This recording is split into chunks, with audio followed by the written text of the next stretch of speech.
Փորձը ինչ է ցույց տալիս, ուշ փուլում են ավելի շատ դիմում բժիշկների, թե ավելի վաղ կարողանում եք բացահայտել։ Անի ջան, ցավոք սրտի, ցավոք հիմնական հիվանդների 80%-ը ուշ փուլերում են դիմում։ Ինչ է ուշ փուլերը շագանակագեղձի ադենոմայի դեպքում,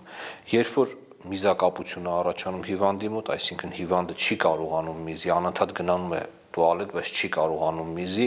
կամ երբ որ քրոնիկ միզակապություն է առաջանում, այսինքն հիվանդը գնում է տուալետ, մի քիչ միզում է, օրինակ 1 սուրճի բաժակ կամ կես սուրճի բաժակ, բայց 5 րոպեն մեկ գնում է։ Միզապարկը գերլցված է լինում 1 լիտր, 1.5 լիտր, մինչև 2 լիտր, երիկամներից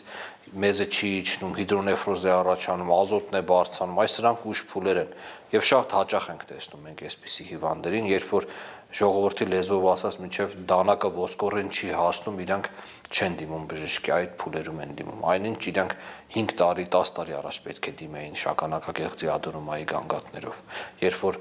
խոսում ես, կոպիտ ասած պրպտում ես, հիվանդից ինֆորմացիա ես դուրս անում, թե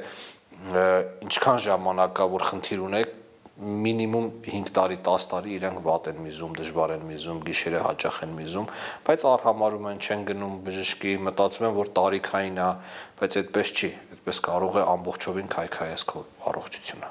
Այսինքն վնասում են երիկամները, միզապարկը։ Տերմինալ փուլերը նրանք են, երբ որ միզապարկում այնքան մեզ է մնում, որ միզապարկում տեղ չի լինում, որպեսզի երիկամներից մեզը իջնի, հիդրոնեֆրոզ է առաջանում, երիկամները ուռչում են, եւ երիկամների ֆունկցիան սկսում է ընկճվել եւ ազոտը ժողովրդի լեզվով ասած, իսկ բժշկորեն կրեատինի ցուցանիշները բարձրանում են եւ երբեմն հիվանդները հասնում են մինչեւ դիալիզի փուլի, որտեվ այնքան երկար են այդպես պահում երիկամները, ֆունկցիան ամբողջովին տուժում է երիկամների։ Նաև միզապարկի քարեր են առաջանում։ Միզապարկի քարեր են առաջանում այն պատճառով, որ մշտական միզապարկում, երբ որ լավ չի դատարկվում, մնացորդային մեզ է մնում, այդ նստվածքը ոնց որ աղի բյուրեղները կպտում են իրար եւ քարեր են առաջանում, որովհետեւ ինչքան հիվանդը միզում է, միևնույնն է, այնտեղ օրինակ 200, 300, 400 մլ անընդհատ մնացորդ է մնում, հա, եւ քարեր են առաջանում, որոնք ավելի վատացնում են միզարձակման գանգատները, ֆունկցիոնալ ավելի ընկճում են, խանգարում են, ցավեր, արյունամիզություն, միզարձակման ընդհատումներ են առաջացնում, ավելի բարդացնում են վիճակի հիվանդի։